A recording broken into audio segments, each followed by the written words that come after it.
Welcome to the New Indian Woman, and I'm your host Krishna. In this podcast, we will examine the challenges faced by us in managing our lives and our families. In each episode, we will also look at the techniques that worked for different women, examine how to adapt it for us in today's context, and learn from each other. You will get actionable strategies set in the Indian context on a wide variety of topics, right from identifying your passion to better productivity and parenting. Welcome to episode 5 of The New Indian Woman. In today's episode, I'm happy to welcome Divya Uma, faculty at Azim Premji University, Bengaluru. Apart from teaching biology courses at the university, she conducts research in her field, mentors honor students, conducts classes on how to make science interesting, takes care of her mother, and also plays the veena. So Divya, we are quite excited to have you here for this discussion. Why don't you start with an introduction about yourself? Thank you, Krishna. As you already told in the introduction, I teach biology at Azim Premji University at the undergrad level. So I teach one or two courses mostly there. So I mainly teach the incoming first year students. So when they come in the first and second semester, they do a course called Introduction to Biology, which covers everything from molecules to ecosystems. So I usually take that. That's interesting because it allows me to read new things on almost like every year there is something new happening in biology these days. So I try to bring in that content, those concepts, and talk about that with students. So that course is always keeps me on my tips, and that's interesting. The other course which I really like is an elective called Animal Behavior. I also enjoy teaching that course. That's the teaching part of what I do in the university. And apart from taking classes, there are a lot of other things at the university. Like as you mentioned, all of us as faculty, we have to mentor students, particularly since APU believes in hands-on kind of mentoring. So it's not just, every faculty is assigned students, but it's not just that, okay, how are you and whether everything is all right, but we actually know what their interests are, what are they doing, and how actually these undergraduate students are doing on a day-to-day basis. So we keep close connection with our mentees, and we also enjoy having a personal rapport with them. We try to do that. And there are honor students, which, if we want, we can take honor students to guide them. They do a short research project over a year, and depending on their interest and our own interest, we guide honor students also. These are some of the things which we do at APU. And as far as my personal life is concerned, yes, my mother stays with me. I would not say that I'm taking care of her, but both of us stay together. And it's nice to have her here in Bangalore. Earlier, she was in Shimoga, and right now she is retired from her work, and she's staying with me here in Bangalore. It's nice to have her in Bangalore, and we enjoy a lot of time together. Mostly, both of us work independently. She does whatever she wants to do, and I do whatever I do for APU. But we do have very pleasant moments for lunch or dinner or breakfast over the weekend. And there's also a lot of friends and families in the areas which we enjoy visiting. And as you told, I also play. I enjoy playing veena. I like listening to music. And I teach veena to a friend's daughter, so that also happens on the weekend. I didn't know that. And about the time you spend with your mom, you put it so wonderfully. So tell me, Divya, so this whole thing of biology as an area of expertise, and within that animal behavior, is it something that you, from childhood, you wanted to do that? Or is it something which happened during the course of your life where you found interest in that much later? So I grew up in Shimoga, which is 5 hours from Bangalore, and I was mostly an outdoor. I enjoyed, being outdoors, and Shimoga had a lot of nature around it, and even in just in front of our house, all of us, I think most of us in that age group, or even now, kids like being outside. So I was just one of them. So it's not that I was particularly interested in animal behavior or something like that, but I did get opportunities to just be with nature. And I remember this very fondly.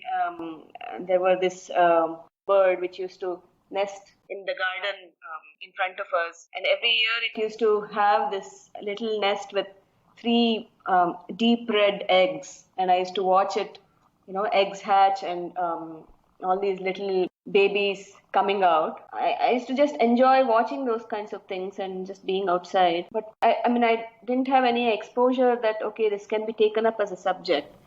So I just like being outside. I enjoyed, as any other kid, I guess, watching Discovery or National Geographic at that point of time. Actually, in Shimoga, many of my friends wanted to become either doctors or engineers at that time. Knew that that's something which I did not like particularly. My mom was a doctor, the pediatrician, and she didn't force me to do anything. You typically what happens is, okay, if your mom or dad are into some profession, then they'll say that, oh, why don't you do this? So she just let me be whatever I wanted to do. I had the choice of doing that. So I knew that I didn't want to become a regular MBBS doctor. So at that time, microbiology and biochemistry were the subjects which were picking up at the BSc at the undergrad level. And there was this course in Mysore University, which my mom found out that it had a nice combination of, it had biochemistry, microbiology, and botany as a combination. Oh my God. So I went there to study, and one thing I think which I really want to thank my mom is she believed that everybody has to stay independently in a hostel to learn to be independent and to explore the world. So she wanted to put me in a hostel, and I'm really grateful for that. So while we may not look forward to the initial days of the hostel when you go there, but on hindsight, it's a wonderful experience. It shapes you in many ways. Yeah, exactly. So I would say that, I mean, when I see students in APU staying in hostel, and actually that the facilities these days is so much better when compared to what we had earlier. Sure, absolutely true. So actually, for my BSc, it was biochemistry, microbiology, and botany. And later on, I went on to do a master's in biochemistry because we had a really nice teacher in biochemistry who inspired us. Yeah. But then only in the master's degree, when I was actually doing more serious work in the lab, I realized that that's not really what I want to do in the future. And there was a psychology department just next to the biochemistry department where this very famous professor called Meva Singh, he used to work on macaques. So these are primates. He used to work on monkey behavior. Okay. And I was fascinated with that. So I used to spend a lot of time attending, lectures by him and other stuff related to zoology or animal behavior around that time. So my interest shifted from biochemistry to more ecology and behavior. And then I took a 2 or 3 years break after my master's, where I explored, more about animal behavior. So that's when I kind of I took a liking for animal behavior. Wonderful. So in this story, I can see so many influences, and especially I am attracted to these influences of teachers. And often, when we speak to people, we hear the powerful influences some teachers have had, like in your choice of biochemistry and later on this particular professor. So in your current role, you were also talking about, apart from taking specific courses, you also perform the role of a mentor. So it has come to a full circle where now you are in a position where you are influencing not only the students who are in your class because of that particular subject, but also as a mentor. Yeah. So could you share a little about that? How does that whole cycle of it, now being in a position to influence, inspire youngsters, especially when I say youngsters, there is a different kind of influencing that can happen when somebody is at a school going age, but at this age that you're talking about, undergrad level, it's especially powerful. The children have just come out of their homes and they are taking decisions about which area they want to focus on. Yeah. So there I feel the power to inspire, influence is so much more. So could you just talk about that aspect? Basically, that influence at that particular age, when they're 18, 19-year-olds, when they're exploring a lot of different fields, I think we can make a lot of difference. And I don't actually think about how we can influence them, but whatever I'm excited about, say I read something interesting, and I'm sure that there's something new that the students can learn from that too. So I think it's not a conscious effort of I have to influence students, or I have to let students know this, but you just share your excitement, and if they're interested, they'll pick it up. That's one way. The other thing is sometimes they don't know, students won't know what are the things that they can do, or what are the things that they can apply. So a little bit of coaxing also helps in order to initially get them interested in certain things, especially when you know that they're good, but they might be shy in applying, or they might be especially in APU, it sometimes feel that they're into too many things and they may not know which one to apply or which one is good. Yeah. So in those cases, you might have to actually use your influence in a way where you're actually telling them, no, you have to do this. This is for you. True. Okay, I got it. So anyway, so the passion for the work drives all these things, right? Yeah. Where you are looking for current things, and yeah, that's nice. So I just wanted to also, when you spoke in your introduction about the so many areas that you are involved in, how is a typical day like? I'm just focusing on how you manage your time and that aspect of it. Could you just talk about how your typical day is? Yeah, my typical day would start very early. So, and as you know that in Bangalore, commuting is a big challenge. So I stay quite far, around 25 kilometers from my workplace. So that means that I have to beat the traffic in order to get to the university around 8 o'clock. So I start around 6:50.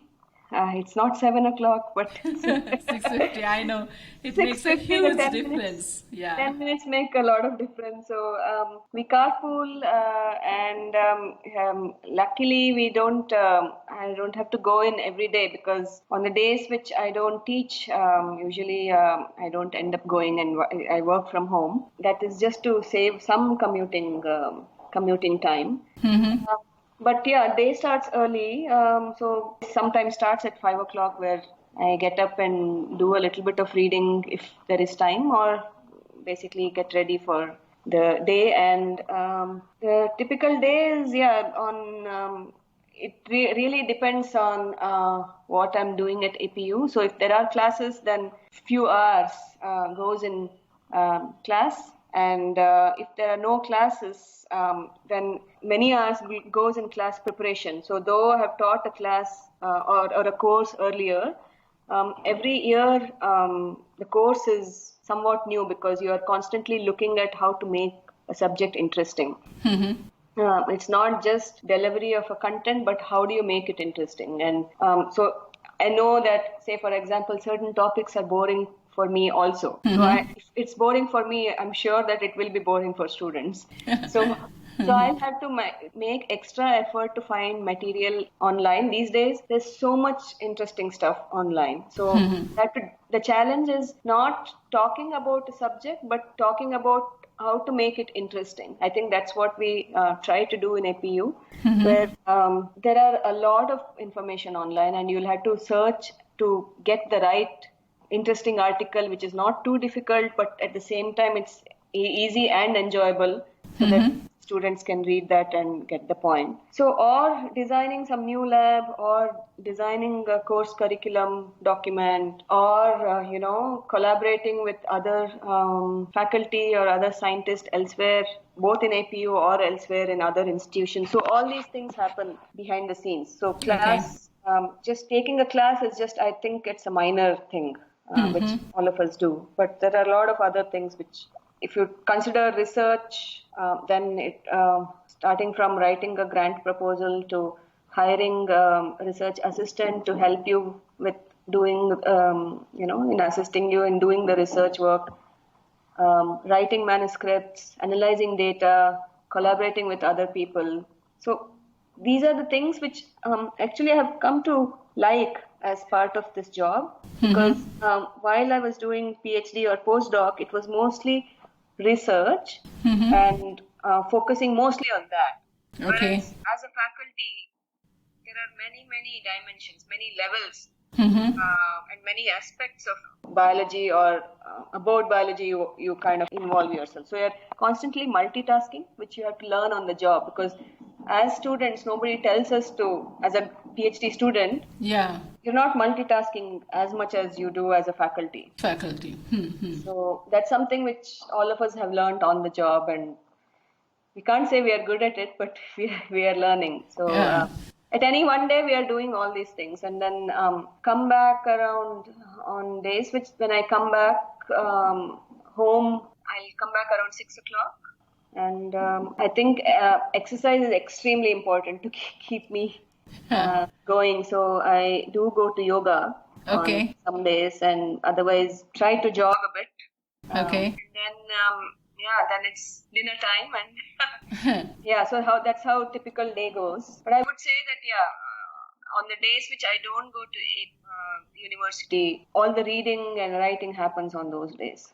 Okay. So how do you think, do you plan your free time? And I'm interested also about these slots of 2 hours kind of free time, or even these 10-15 minutes, because I always face this challenge, and I've seen many people talk about this, that the free time, I wish I had a continuous slot of 2 hours, but because free time tends to appear in these small pockets of 10-15 minutes here and there, which can get lost very easily in looking at your phone, or generally, you're thinking that you will get a bigger free time. So how has it been for you? Yeah, that's a very important question, I think. And I think when I'm in the university, if I get 10-15 minutes, I don't think I'm very productive in those short gaps. Except maybe I would have, if I'm very planned on that particular day, then those free time can be utilized in emailing, on the, getting back to pending emails. So that's what small chunks of time gets used up for. Okay. If there is a good 1 or 2 hours of time, then definitely it goes in more constructive,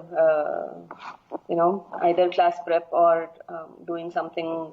I mean, there are continuously there is something or the other happening. So many times I do feel that there is always a backlog in work, and this is something which is, it's not like people anybody is telling us to do that, but it's self-created.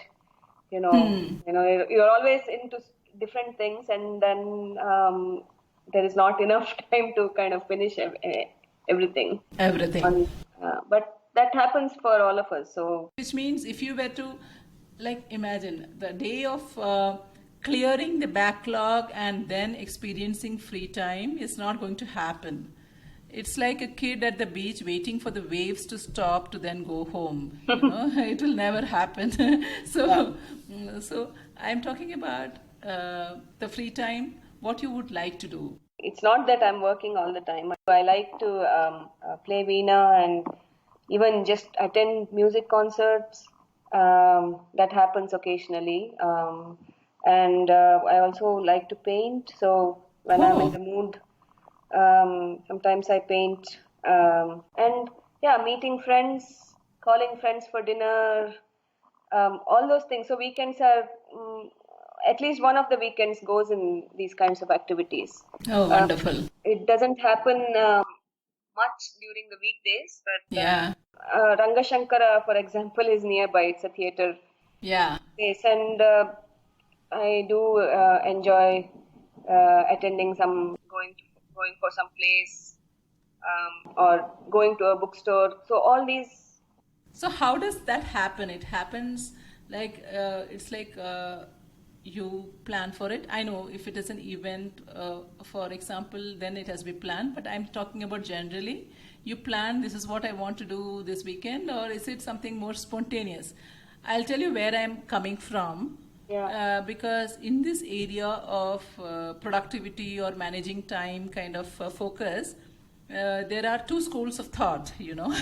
Yeah. I don't think anybody fits in completely into either. But when we talk about planning, having a to-do list and planning your time efficiently, etc., there is this other school of thought where they say then the spontaneity is lost. Things are much more enjoyable if it is spontaneous. So I'm very curious on that aspect of how I know when it comes to work, at least we say this much time is towards work. Okay, like I'm saying our working hours, there is something. We decide sometime that we have to do some extra work, so that is fairly clear. But when it comes to free time, is where sometimes we leave it for spontaneity or not. So I'm curious. I'm sure the listeners are also about this aspect. Do you say, okay, I should also interact a lot with my friends or whatever, or I should at least a play that I should watch or. Yeah, I know it's definitely for me at least it depends on my mood, and it is quite spontaneous. It's not very I don't plan my free time unless there is a play or a movie or a concert that I'm really keen on attending, Okay. which is fixed, and I would have planned probably like few days in advance for that. Apart from those kinds of fixed events, other activities is definitely quite impulsive and depends on who is available or what my mood, or what I want to do at that Okay. particular point of time. What do you think is the biggest technique that has worked for you in managing your roles?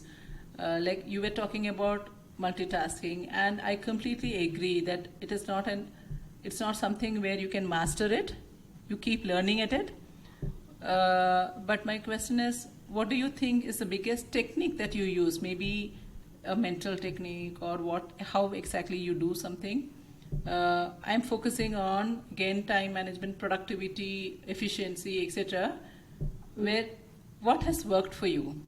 Typically, I would think that I'm more or less organized. I do have a things to do list on a regular basis, and I think I learned that from my mom. And basically, in my family, my grandmother or anybody for that matter were kind of organized. So I saw them, being organized and getting things done. Mm-hmm. Not saying that, oh, there's so many things to do, or like not in a complaining way, but just doing it. Okay. So that's one thing which has worked, and it's not like nobody has told me to do that, but I've just picked it up by seeing how others function. Uh, the other thing is not dwelling too much upon what has happened. If something has happened, something wrong has happened, or something if there is some difficulty or if there is some disappointment, not dwell too much about that, but to kind of think about it, but then move on. Move on. Yeah.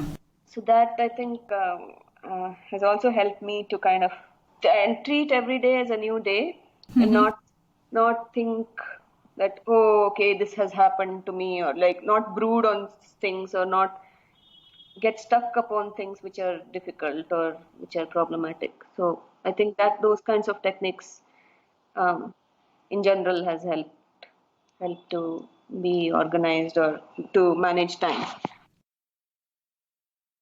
You come across as a very confident person. Do you remember when you first became aware of this? I'll tell you the context of asking this question. Yeah. When I meet women,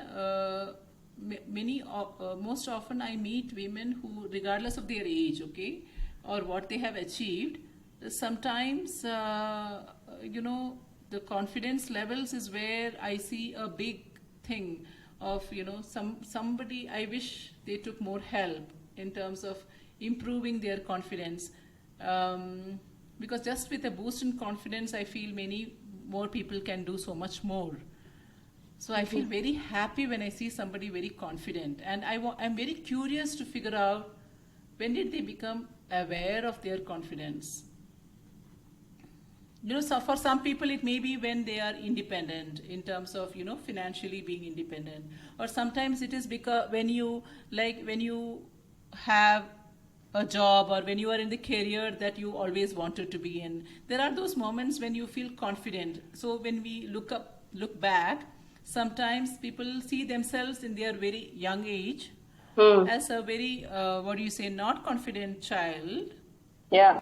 Not confident, maybe there is inferiority complex, whatever, and then there is this sudden blossoming that happens sometime. Yeah. So was it like that for you? Would you be Yeah. able to share when you became aware of this and something more on that? Yeah. Actually, I don't know about this the being confident, but I was very shy earlier. Even till masters, I think I was quite shy. Even now, I'm quite shy. I don't like to kind of, even this kind of a conversation, I'm not very good at. But I think, yeah, one part is, yeah, definitely probably teaching has just being front of people and People. has made me confident. I used to play Veena from a young age, and I used to, so I didn't have stage fear in that manner. Okay. I used to play in front of people, and it's not like I was not scared in that kind of a manner. But I think this whole confidence, I think, came about when I went to US for PhD, where I think I was generally exposed to a lot of different aspects of life and different culture and how different society works. So I think that helped me a lot in terms of confidence building, and that was a huge step for me. Being abroad and managing things on my own, that gave me confidence. Um, and in my family, both my grandmother and mother are independent women. So those were my role models. So I haven't seen anything otherwise. So I think just being independent and doing what you want to do. So my mother and my grandmother were I think my biggest influence, and in their lives, yeah, they have acted quite independently, and they were both very strong women. So I think the Wonderful. confidence also comes from that. Very often, when you think of a woman working in a city like Bangalore, which has its own, there are judgmental, within quotes, qualities about being in Bangalore, kind of, right? So, and you normally hear stories of people who are on their own having fun, and certain types of fun. You generally hear stories of only partying, and if you are there in the city as a young woman, you have arrived and everything is out there for you, kind of a thing. This kind of stereotypical images. So I'm very heartened to see hear about your story of living responsibly, having fun, enjoying with living with your mom, and considering her your role model. It's so nice to hear that somewhere the stereotypical images are getting shattered. I feel so nice about that. No, I think I was never a party, loud music and partying kind of a person. But it's not like I'm not social.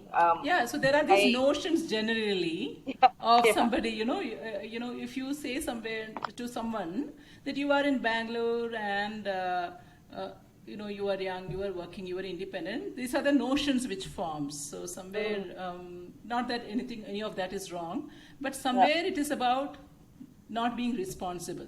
That is the underlying judgmental thing that I hear, which is where I'm seeing a difference.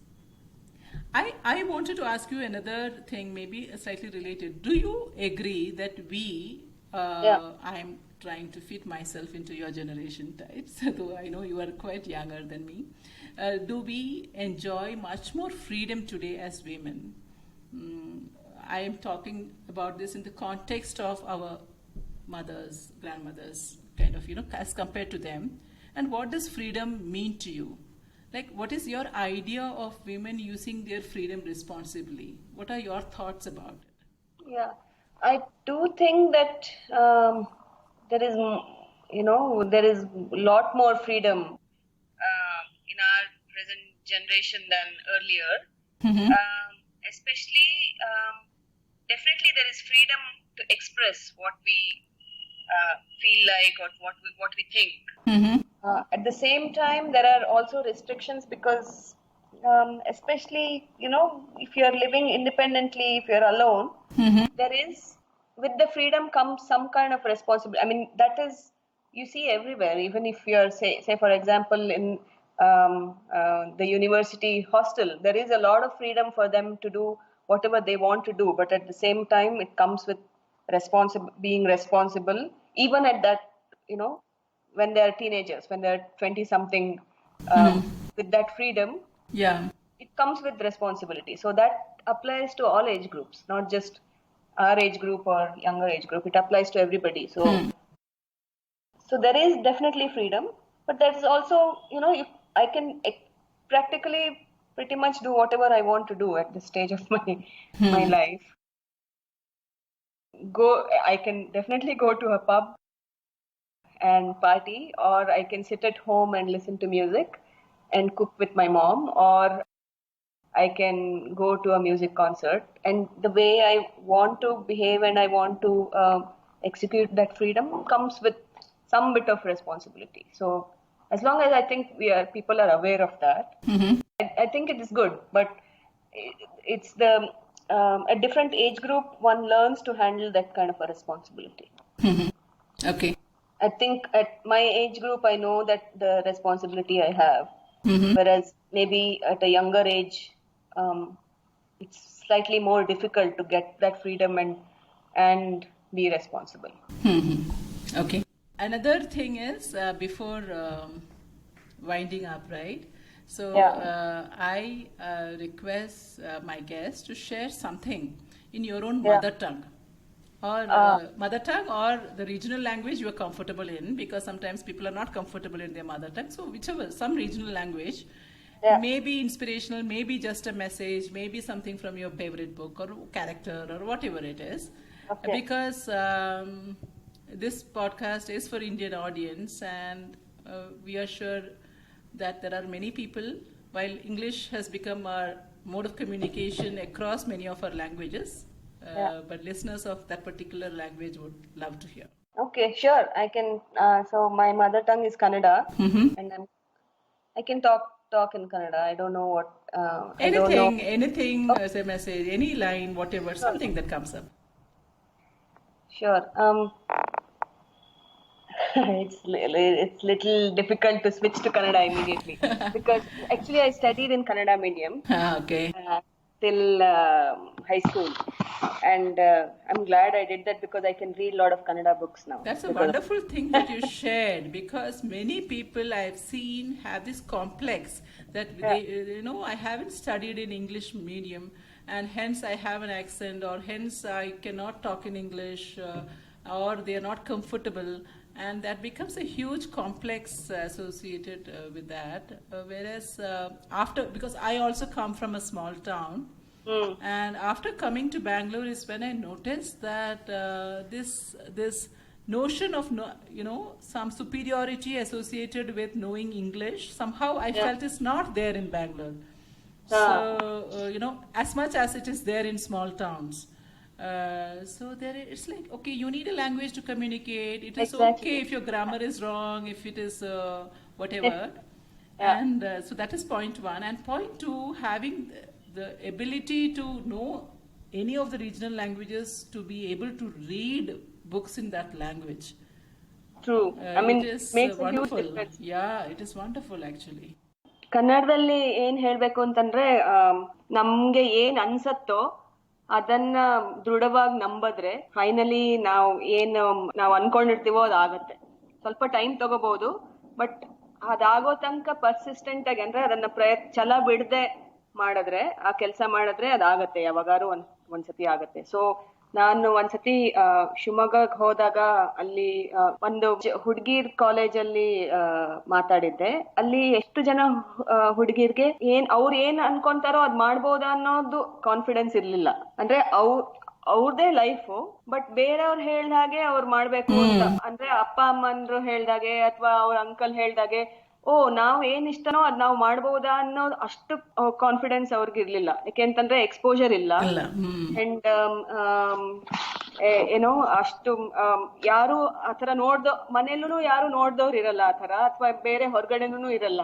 So ನಾವು ಏನ್ ಬೇಕೋ ಅದ್ ನಾವು ಮಾಡಕ್ಕೆ ನಮ್ ಕಾಲ್ ಮೇಲೆ ನಾವು ನಿಂತ್ಕೊಂಡು ನಮ್ಗೆ ಇಷ್ಟ ಇರೋದನ್ನ ಫಾಲೋ ಮಾಡ್ಬೇಕಾದ್ರೆ ಪ್ರಯತ್ನ ಮಾಡ್ತಾನೆ ಇರ್ಬೇಕು. ಅದನ್ನ ಪ್ರಯತ್ನ ಬಿಟ್ಟರೆ ಇನ್ಯಾರೋ ಇನ್ಫ್ಲೂಯೆನ್ಸ್ ಮಾಡ್ತಾರೆ. So wonderful. That's what I want to say. Shall I attempt translating? Yeah, sure. So the essence of the message that Divya wants to share is, she was saying whatever you want to do, you want to achieve, you be patient, you continue working towards it, and that will happen. And she was referring to a college in Shimoga where she addressed women, and she realized that many of them do not have the confidence or the exposure to know that they can decide for themselves. Most of the time they end up listening to what their parents say or their uncles say or whomever, some people in their life who say, I think this is in the context of decisions about what you want to be. And I'm not talking about the day-to-day kind of stuff, but the decisions, the important decisions about your life. But maybe you do not have the exposure, but if you decide, you can make it happen.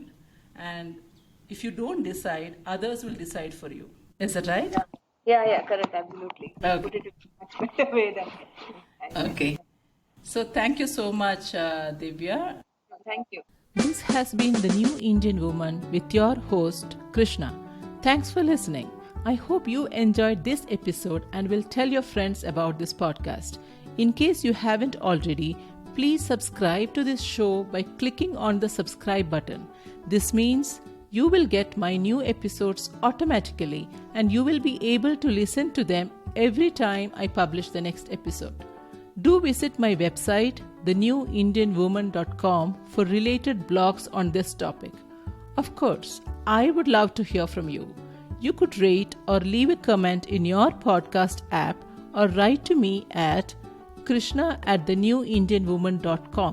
Thanks once again. I look forward to more sharing in the next episode, and please don't forget this. You are amazing. Fill your life with lot of laughter and fun. Only you can do it.